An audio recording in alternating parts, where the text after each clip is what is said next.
हिंदुस्तान की अगर सबसे कोई स्मार्ट पुलिस है तो वो है हमारे देश की मुंबई पुलिस। मुंबई पुलिस ने मेरे को बुलाया, ये इधर आ, क्या नाम है तेरा? मैंने कहा राजन। बोला छोटा। 3 दिन बाद मुझको छोड़ा। हमारे यहाँ हिंदुस्तान में लोगों से आप बात करिए, उनके जवाब में मजाक छुपा रहता है। मैंने मुंबई में एक से पूछा, मैंने कहा भैया सुनो, यहाँ आम होता है? बोला नहीं, सब खुले आम होता है।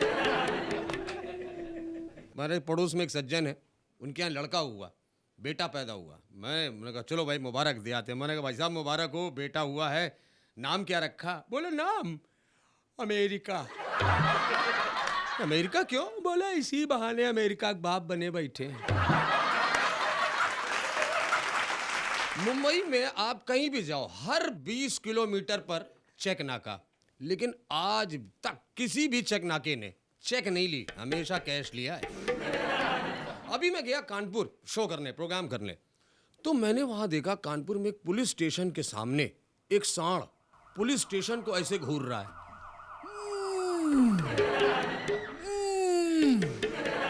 सांड से पूछा, मैंने कहा भाई ये पुलिस स्टेशन को इतनी अश्लील निगाहों से क्यों देख रहे हो? कहले भाई परसों अखबार पढ़ा था, उसमें लिखा था कानपुर की पुलिस बहुत गऊ है।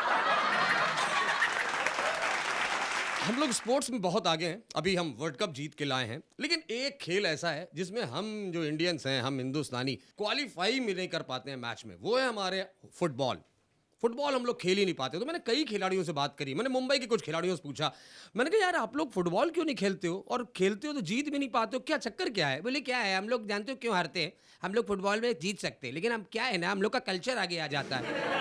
फुटबॉल में कल्चर कैसा आता है? बोले कुछ नहीं, हम लोग फुटबॉल लेके जा रहे होते हैं ना, ऐसा बॉल लेके जा रहे होते, दूसरे खिलाड़ी का पैर लगता है, ऐसा ऐसा करने लगते हैं, वो गोल मार देता है। तो मैंने दिल्ली के खिलाड़ियों से पूछा, मैंने कहा भाई साहब आप लोग ये बताओ, ये फुटबॉल हम लोग क्यों नहीं खेल पाते हैं? बोले भाई साहब बहुत खतरा है इस गेम में। खतरा कैसा? बोले भैया अपनी ही टीम से खतरा है। अपनी टीम से खतरा कैसे? बोले भैया पिछले साल एक गोल मार दिया, पूरी टीम मेरे ऊपर आ गई, 2 फ्रैक्चर हो चुके हैं, 3 बार सरिया लग चुकी है। तो मैंने बिहार के खिलाड़ी से पूछा, मैंने कहा भैया आप लोग बताइए कि आप लोग फुटबॉल क्यों नहीं खेल पाते हैं? बोले देखिए फुटबॉल खेल भी लें, जीत भी लें, इनाम अच्छा नहीं इनका। दावत कर रहे हैं सर, इतना बड़ा गोल्डन बूट देते हैं। बोले बस यही तो गलत है। तो मैंने कहा गोल्डन बूट में प्रॉब्लम क्या है? कहले भैया मैच जीत लो, इंडिया में आएगा तो गोल्डन बूट जूता ही कहलाएगा।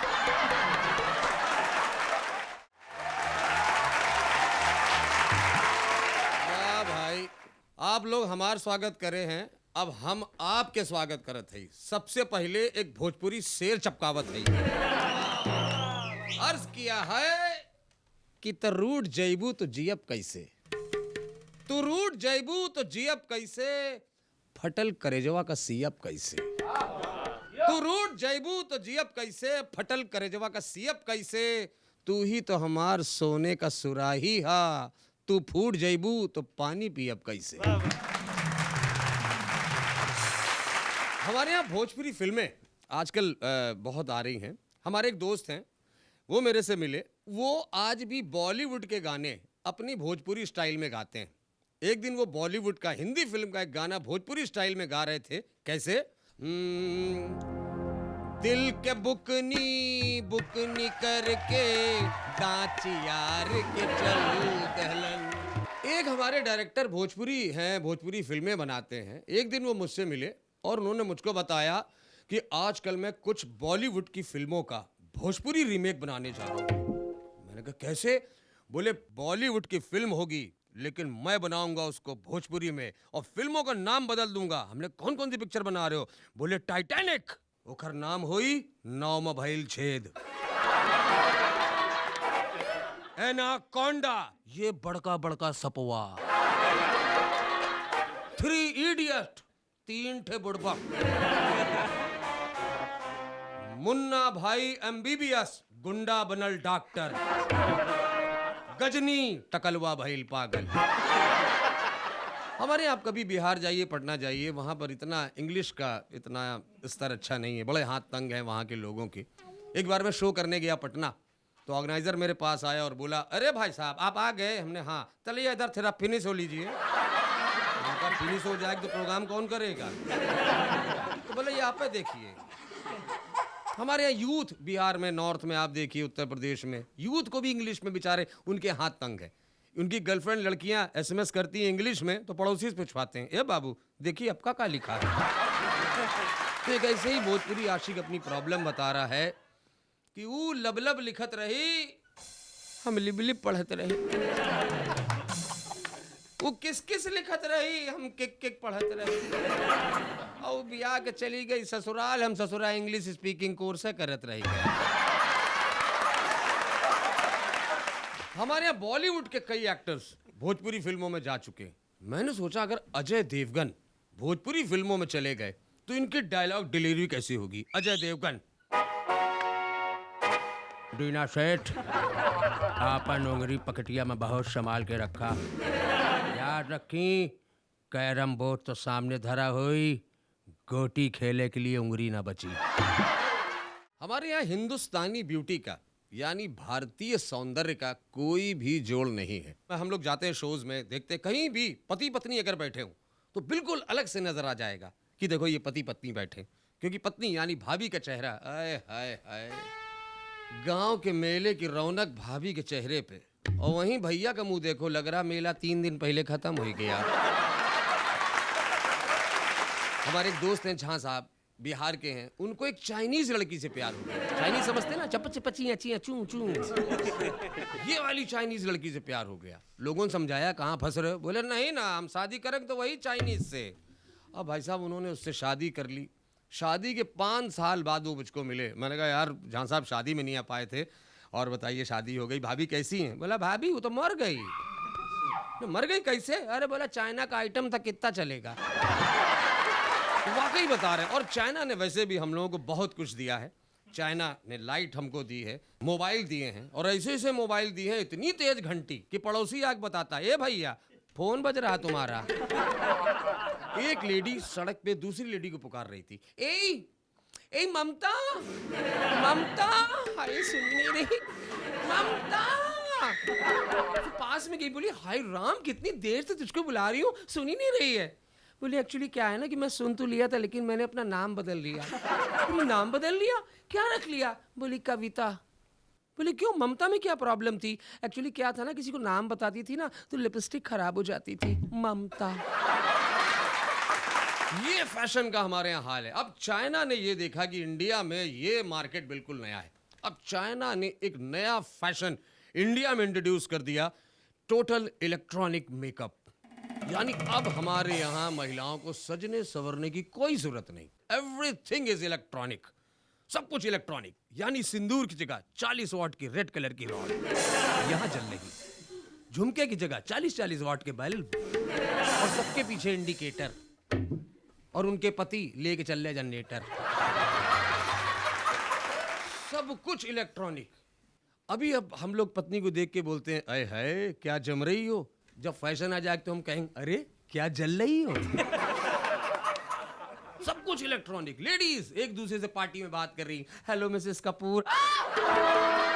मिसेस कपूर कोई तार खुला है आपका? बाय गॉड इतनी जोर करंट मारा। मेरे हस्बैंड बहुत कोऑपरेटिव है, एक भी तार कहीं से नहीं खुला, पूरी वायरिंग अंडरग्राउंड है, चेक कराइए इसको। हाय राम, मिसेस कपूर मिसेस गुप्ता को देखिए, हाय इनका रॉड भी फ्यूज, बल्ब भी फ्यूज। अभी इनको कुछ ना कहो, इनके पति 15 दिन पहले फ्यूज हुए। और सबसे ज्यादा लेडीज बारात में डांस कर रही, टर्रा टर्रा टर्रा टर्रा टर्रा टर्रा। क्या हुआ? बरेली वाली भाभी फूट गई। और सबसे ज्यादा टेंशन में दूल्हा, सुहाग रात में दुल्हन का घूंघट उठाया, जैसे ही घूंघट उठाया पसीने पसीने बाहर आ गया। माँ को बुला रहा, बहन को बुला रहा, इधर आओ इधर आओ अम्मा, ये नई वाली दुल्हन का मेकअप किसने किया है? अम्मा जी बेटा 3 इलेक्ट्रीशियन सवेरे से लगे, हुआ क्या? अम्मा छूक देखो साले तीनों फेस आ रहे हैं। आजकल हमारे देश में सबसे ज्यादा अगर कोई पॉपुलर गेम है तो वो है क्रिकेट। हो भी क्यों ना, क्योंकि अभी अभी लेटेस्ट हमने वर्ल्ड कप जीता है, हम वर्ल्ड चैंपियन हैं। हमारे देश में इतना बड़ा वर्ल्ड कप हुआ, लेकिन जैसे ही वर्ल्ड कप की ट्रॉफी हाथ में आई पता चला ट्रॉफी नकली है। अरे मैं गुरु, ये तो कहो इंडिया में था तो नकली ट्रॉफी थी, भैया पाकिस्तान में होता तो नोट भी नकली ही मिलते। हमारी एक मॉडल है, उन्होंने ये कहा कि अगर इंडिया वर्ल्ड कप जीत जाएगी तो मैं अपने कपड़े उतार दूंगी। तो भैया अच्छा हुआ नहीं उतारा, वरना हमारी इंडिया टीम बिना खेले 2015 और 2019 का वर्ल्ड कप ले आती। हमारे यहाँ वर्ल्ड कप में आप देखिए कितना लोगों में क्रेज था, लेकिन सबसे ज्यादा अगर परेशान थी तो वो थी हमारे यहाँ की लेडीज यानी महिलाएं। उनको सीरियल नहीं देखने को मिल रहे थे। हमारे एक दोस्त है दिन भर क्रिकेट में, अब बीवी कह रही सुनो वो सास वाला निकल गया, रुको यार 3 बॉल में 14 रन चाहिए मालूम है। बेचारे बड़े परेशान एक दिन मेरे पास आए, मैंने कहा क्या हो गया यार, बड़े दुखी लग रहे हो। कहना कुछ नहीं यार, बीवी से झगड़ा हो गया। नहीं बीवी से झगड़ा क्यों? कहना कुछ नहीं यार, वो धोनी की वजह से हो गया। हमने धोनी वो कप्तान, उसकी वजह से बीवी से झगड़ा क्यों? कहना यार धोनी की बहुत बेइज्जती करती है यार वो। हमने धोनी कैसे? कहला कुछ नहीं यार, मैच देख रहे होते हैं, हमारी गंदी पैंट लाके पूछती सुनो ये धोनी है। हमारे यहाँ वर्ल्ड कप में आप देखिए एक हस्बैंड वाइफ थे, उन्होंने अपने घर की सारी चीजें क्रिकेट में बदल दी। वो बोले डार्लिंग 1 महीने का वर्ल्ड कप है, ऐसा करते हैं हम लोग सारे घर की चीजें बदल देते हैं, सब कुछ क्रिकेट में धर देते हैं, बच्चों के नाम बैट बॉल। तुम कहती हो ना मुझे मैके जाना है, तुम कहना मुझे पवेलियन जाना है, सब चीज बदल दो। मेहमान आए कह दो वो देखो व्हाइट बॉल आ रहा है। अब उन्होंने साहब घर की हर चीज क्रिकेट में बदल दी। अब उनकी जो रोज आमतौर पे बातचीत होती थी वो भी क्रिकेट की भाषा में होती थी। उनकी पत्नी तैयार होकर शॉपिंग के लिए निकली, पति बोले ओए होए कसम से क्या क्रिकेट की नई गेंद की तरह चमक रही है कि बिजली कहाँ गिरेगी। बी बोली चुप रहो, गलत बैटिंग करोगे तो हमेशा आउट होगे। हमेशा जो है क्रीज के अंदर खेलते हो, हमेशा क्रीज के अंदर, LBW होगे तो मालूम चलेगा। पति बोला यार मैंने तुम्हारे बाप से कितनी बार अपील की है, साली मैच में कुछ ओवरों बाद गेंद बदल दी जाती है, मगर मेरी किस्मत देखो साली यही पुरानी गेंद पड़ी हुई है। तो बीवी बोली अच्छा शुक्र करो गेंद मिल गई, बॉलिंग करनी आती है? पति बोला अच्छा पिच खराब हो तो बॉलर क्या करे? साला स्पिन डालो बाउंसर हो रही, बाउंसर डालो स्पिन हो रही है। पत्नी बोली मगर तुमने तो जितने ओवर फेंके सब मैड इन गए, एक भी रन नहीं बना। पति बोला तेरे फेंकने से मुझे कल एक बात याद आई, कल जब तू गुस्से में थी ना, घर का बर्तन वर्तन फेंक रही थी, मैं बाउंड्री लाइन पे खड़ा कैच कर रहा था, तो बोली तुम ही हो पुराने फील्डर, याद है शादी के पहले तुम मेरे लिए कितनी फील्डिंग करते थे, मेरे घर से स्कूल तक, स्कूल से घर तक। बोला देखो मैं तुझे तेरे पीछे नहीं जाता था, मैं तुझे ड्रॉप करके किसी दूसरे के चक्कर में था। पत्नी बोली शादी के पहले तुम खूब बातें बनाते थे कि डार्लिंग कोई तकलीफ नहीं होने दूंगा, खूब चौके छक्के मारूंगा, अब कहाँ आ गई तुम्हारी बैटिंग? तुमसे अच्छा पड़ोसी शर्मा है, हाय राम 2 सेंचुरी 3 हैट्रिक लगा चुका है। शर्म करो शर्म करो, 2 हैट्रिक 3 सेंचुरी, मुझे तो लगता है कभी कभी कि मैं उसी की टीम में चली जाऊं। पति बोला इतना बड़ा धोखा मेरे साथ, दिन भर नेट प्रैक्टिस मेरे साथ, मैच किसी और के साथ। तालियां। हमारे देश में सबसे अगर मजबूत रिश्ता कोई देखा जाता है तो वो पति पत्नी का है। वैसे आज की डेट में अगर मैं आजकल किसी को सबसे ज्यादा सुखी मानता हूं तो वो हैं हमारे कनिमोझी के हस्बैंड। जी हाँ, कनिमोझी समझ गए होंगे आप, उनके पति देव। भाई साहब इनसे बड़ा सुखी आदमी कोई नहीं होगा। 500 करोड़ हाथ में है और बीवी जेल में है। देखिए हमारे यहाँ वाकई पति पत्नी का रिश्ता बड़ा अजीब होता है। हम लोग कितने भी एडवांस हो जाएं, लेकिन आज भी लड़की कितनी भी मॉडर्न हो, लेकिन फोटो जो शादी के लिए जाती है वो आज भी साड़ी में ही जाती है। वही स्टूडियो वाली फोटो, इधर गमला रखा और लड़की, बड़ा इंपॉर्टेंट है। लेकिन अब धीरे धीरे जमाना आगे बढ़ गया, विज्ञापन जाने लगे शादी के, फिर उसके बाद नेट पे शादियां तय होने लगी। लेकिन अभी अभी एक कॉन्सेप्ट इंडिया में नया आने वाला है, वो है लड़कियों की शादी की शो रील। यानी बड़े बड़े डायरेक्टर्स अब लड़कियों की शादी की शो रील बनाएंगे। जिस लड़की की शादी की शो रील जानी है उसमें डायरेक्टर, अब लड़की डायरेक्टर आया कैमरा पैन करते हुए, मैडम सवेरे 4 बजे सूरज उग रहा है, आप बर्तन मांजिए। लड़की बर्तन मांज रही है। 9 बजे खाना बना रही है।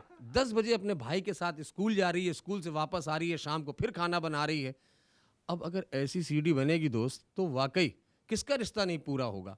अब उस लड़की की सीडी गई, सास ने देखा अरे बाप कितनी संस्कारी लड़की, सवेरे 4 बजे उठ रही है, तुरंत शादी हो गई। शादी के 3 दिन बाद बिल्कुल उल्टा, लड़की 11 बजे सो के उठ रही है। सास से कह रही सुनिए माँ जी बर्तन आप ही निकाल दीजिए। सब कुछ उल्टा उल्टा। सास ने फोन किया, बोली ये बताइए आप लोगों ने ये सीडी कैसी भेजी थी हैं और ये सब कुछ उल्टा निकल रहा है। उधर से जवाब आया, एक बात ये बताइए आज तक सीडी में सभी कभी असली दिखाई देता है? सीडी हमेशा नकली ही होती है। देख लीजिए अमर सिंह की सीडी, शांति भूषण की सीडी। अब सबसे ज्यादा टेंशन हुआ, पड़ोसी आपस में बात कर रहे, भाई गुप्ता जी वो आपने अपनी लड़की की जो शोरील भिजवाई थी क्या हुआ भाई, लड़के वालों के यहाँ भेजी? कहले भाई भेज तो दे लेकिन ये हमारा लड़का बड़ा नालायक है। तो क्या हो गया? मैंने लड़के से कहा, मैंने कहा बेटा बहन की शादी की सीडी है शोरील है बेटा दे के आओ। लड़का को बोला नहीं पापा पहले हमारी करो। हमने नहीं बेटा पहले बहन की करो। बताइए इतना नालायक, लड़की के ससुराल के यहाँ बैंडेड क्वीन की सीडी दे आया। पहले हमारे यहाँ जब दूल्हा एक टाइम था घोड़ी पे बैठता था, बड़ा मधुर गाना बजता था, आज मेरे यार की शादी है, आज मेरे यार की शादी है, आज मेरे यार की शादी है। आज दूल्हा बैठता है तो गाना बजता है, तुझे दुल्हा किन्ने बनाया पूतनी के। दूल्हा टेंशन में आ गया, बोला गुरु गाना चेंज कराओ घोड़ा बिदक रहा है। ऐसे ऐसे गाने हैं हमारे यहाँ। अच्छा, शादी ब्याह में डांस होना बड़ा इंपॉर्टेंट है, बहुत इंपॉर्टेंट है। हमारे यहाँ ट्रैफिक रोक के बाकायदा बारातों में डांस होता है। बड़े लड़के उतावले होते हैं शादी में डांस करने के लिए। अब दो लड़के हैं बैंड वाले के पास पहुंचे, बैंड वाला अपना सिंपल गाना बजा रहा है,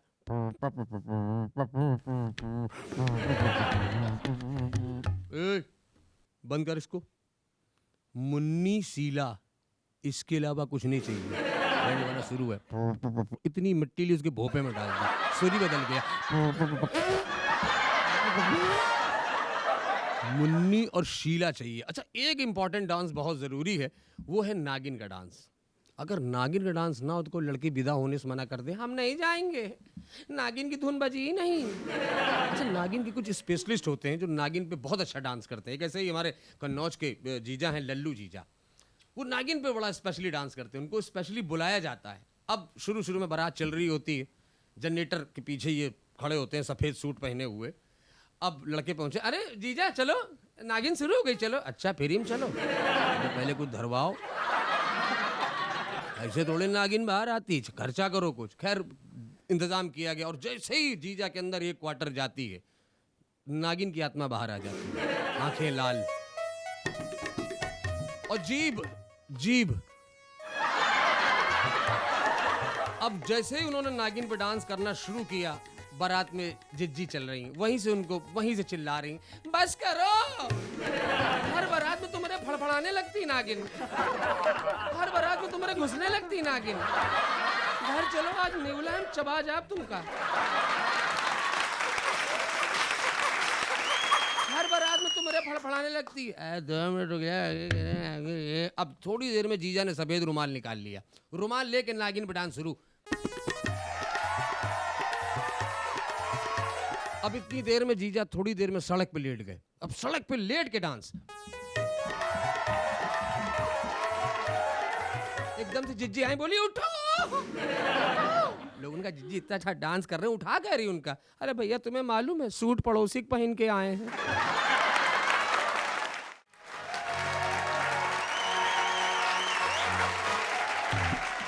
आजकल हमारे देश की पॉलिटिक्स बहुत गर्म है, बहुत हॉट मामला चल रहा है हमारी देश की पॉलिटिक्स का, राजनीति का। अब देखिए, कहीं बाबा का मसला, कहीं बहनजी का मसला, कहीं दीदी का मसला, कहीं अम्मा का मसला, हर तरफ मसले ही मसले हैं।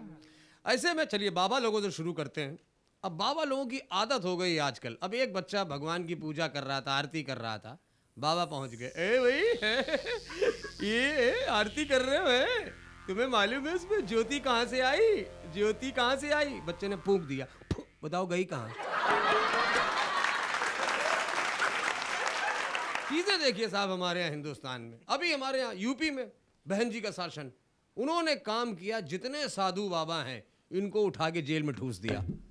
अब लोगों ने पूछा मैडम ये तो साधु बाबा हैं, प्रवचन करते हैं, इनको भाई जेल में डाल दिया? बोले नहीं भाई, मैंने सुना ये मेरे खिलाफ दुष्प्रचार करते हैं। बोले नहीं मैडम ये तो प्रवचन करते हैं, सत्संग में जाते हैं, आपके खिलाफ कहाँ प्रचार करते हैं? बोले नहीं भाई, मैंने कल सुना एक बाबा बोल रहा था माया से दूर रहो। अजीब अजीब कहानियां हैं हमारे यहाँ। अभी देखिए, हमारे एक चीफ मिनिस्टर थे, आपको याद होगा, मुलायम सिंह यादव। ये क्या भाषण देते हैं, आज तक कोई नहीं समझ पाया। महंगाई के बारे में बात की जाती है, उनसे पता नहीं क्या बोलते हैं। उनसे पूछा गया, सर आप बताइए कि महंगाई इतनी बढ़ती चली जा रही। उनका जवाब, हम पूरी कोशिश करके उत्तर बल्ले बल्ले जो है वही है। भारतीय जनता हमें 3 साल सरकार बनाए, पी में छुरा गो पे सरकार हमारे सब बोले, जो हम कर रहे हैं वही हो। आज हमने पूरे 3 साल कांग्रेस सरकार चाहे मायावती सरकार, पी में छुरा हो गए, हम तो पूरे कर, और जो है वही है। अब ऐसे में ये एक वोट मांगने चले गए नेताजी। एक दरवाजा खटखटाया, एक अम्मा निकली। अम्मा हम खड़े हो रहे हैं। तो अम्मा बोली, बेटा खड़े खाओ, बैठ जाओ। अरे कैसे अम्मा हम लड़ रहे हैं। बेटा आप देखो, लड़ाई झगड़ा अच्छी बात नहीं है, तो कैसे समझाएं। कहले अम्मा देखो, साइकिल का ध्यान रखना।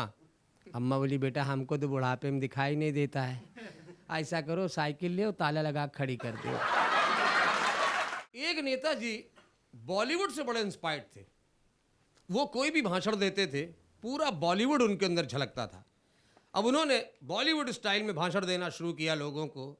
बहनों और भाइयों, आज हमारा देश में एकता का आवश्यकता है। एकता कपूर का नहीं। हमारा देश में भ्रष्टाचार भोजपुरी फिल्मों की तरह बढ़ता चला जा रहा है।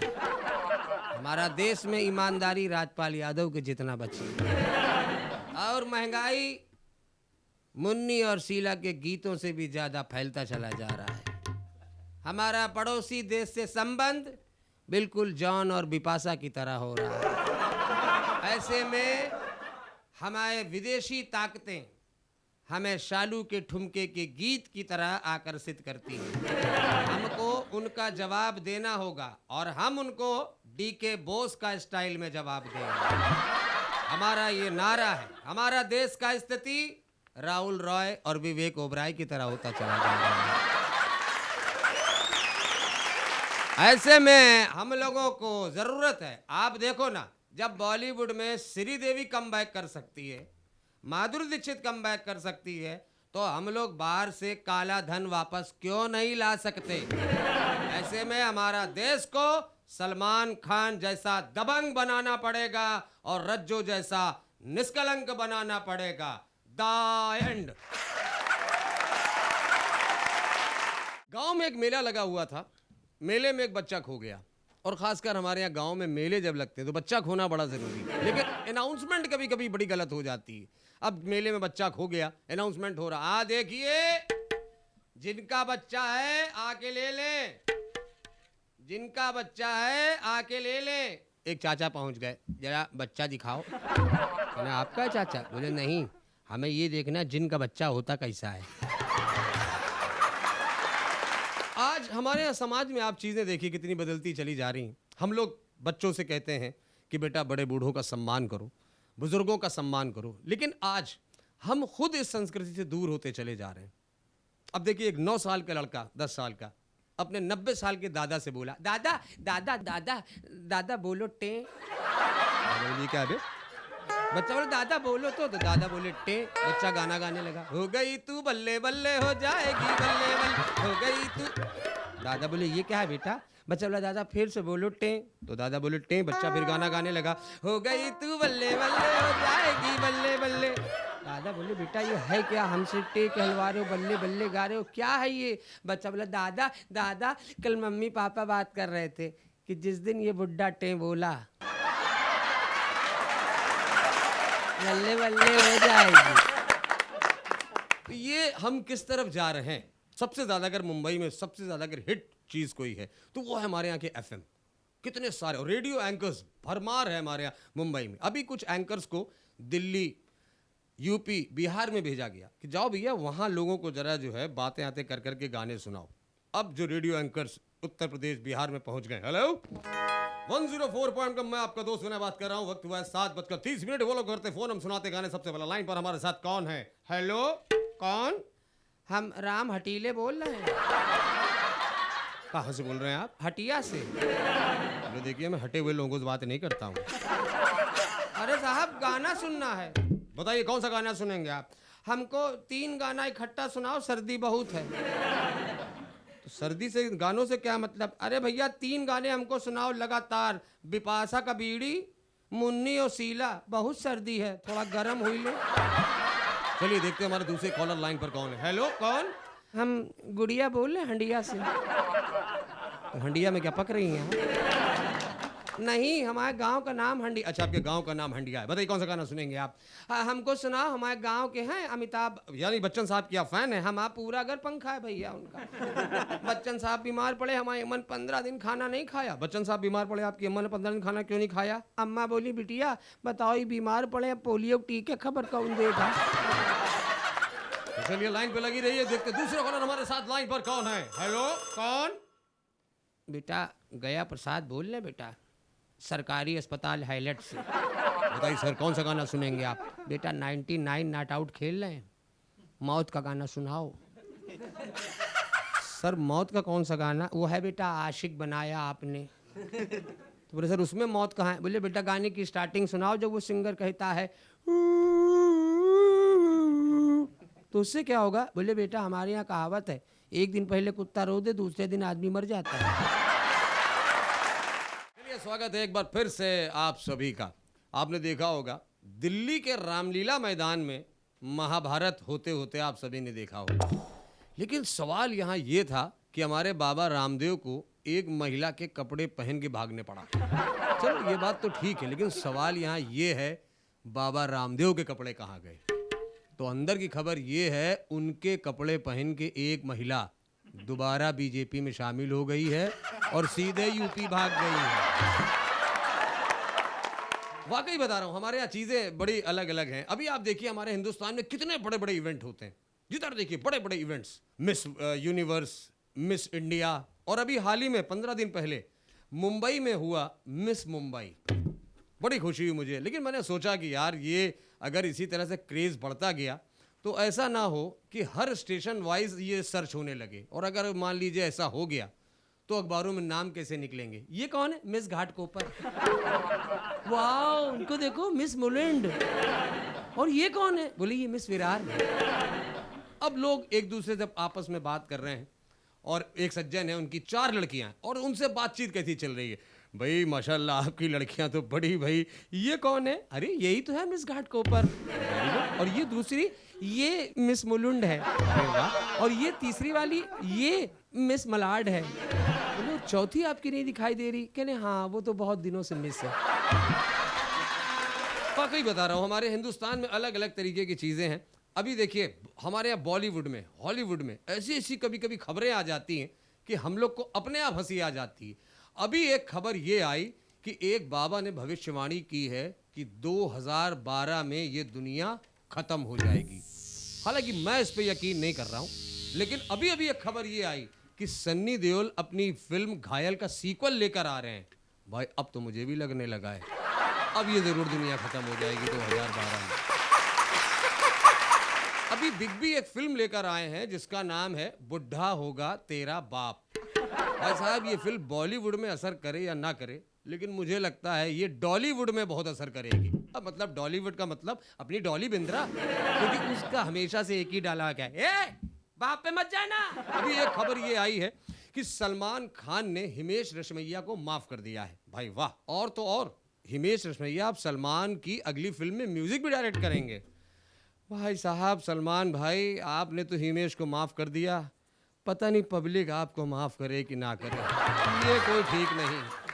ऐसी सी खबरें आती हैं। अभी एक खबर ये आई कि अपने खिलाड़ी कुमार यानी अक्षय कुमार आजकल फिल्मों में कम और खतरों में ज्यादा दिलचस्पी दिखा रहे हैं। अब उधर देखिए कंटेस्टेंट के साथ, जितने कंटेस्टेंट हैं उनके साथ टॉर्चर कर रहे हैं, और यहाँ पर अपनी फिल्मों के जरिए हम लोगों पे टॉर्चर कर रहे हैं। अभी हाल ही में शमिता शेट्टी ने ये बॉलीवुड में ऐलान किया है कि मैं अब बॉलीवुड से क्विट करने वाली हूँ और मैं अब विदेश में जाके इंटीरियर डिजाइनर का कोर्स करूंगी। वैसे ये बात मुझे बिल्कुल ऐसी लग रही है जैसे वीवीएस लक्ष्मण ये कह रहे हो कि अब हम 2020 नहीं खेलेंगे। भाई क्या फर्क पड़ता है। दीपिका पादुकोण का कहना है कि अब वो सिर्फ बोल्ड कैरेक्टर ही प्ले करेंगी। भाई वाह, इन्होंने 5 साल पहले धोनी को बोल्ड किया था, 3 साल पहले युवराज को बोल्ड किया था, और अब लगता है बारी सिद्धार्थ की है, क्योंकि ये उसको बोल्ड नहीं LBW करके ही मानेंगे। हमारे यहाँ हिंदुस्तान में तरह तरह के सिंगर्स होते हैं। कभी आप देखिए खतरनाक सिंगर्स होते हैं, कव्वाली वाले, इनकी आवाज़ सिर्फ अल्लाह मियाँ तक जाती है, इतना ऊपर गाते हैं। और इनसे ज़्यादा एक खतरनाक श्रेणी आती है साउथ से। ये होते हैं चाचा घिसे हुए, हारमोनियम सितार लिए 10-5 लड़कियाँ 30-40 पीछे बैठी हुई। एक लाइन को ये लोग 1 घंटे में गाते हैं। अब पार्टी में बुला लिया गया, चाचा बैठे हुए हैं, सितार इतार सब लिए हुए। अब इन्होंने गाना शुरू किया। सबसे पहले तो लंबी लंबी 2-2 किलो की इनकी अलापे रहती हैं।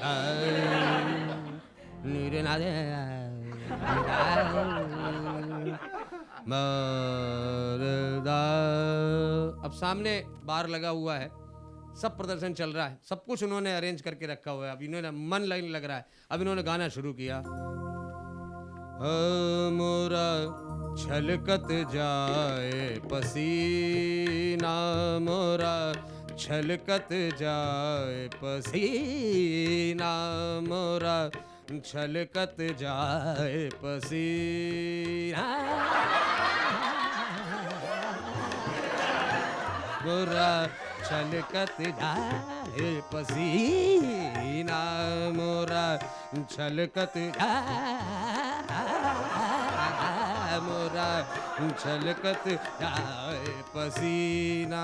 सामने बार लगा हुआ है, अब इन्होंने सब बार से गानों में मंगवा रहे हैं। पानी दानी पानी पानी सोडा नमकीन, मोरा छलकत जाए पसीना, मोरा छलकत जाए पसीना। तभी पब्लिक ऐसे आदमी खड़ा हुआ, बोला ए बुड्ढे चुप कर। ये बोला तू है बड़ा, मोरा छलकत जाए पसीना।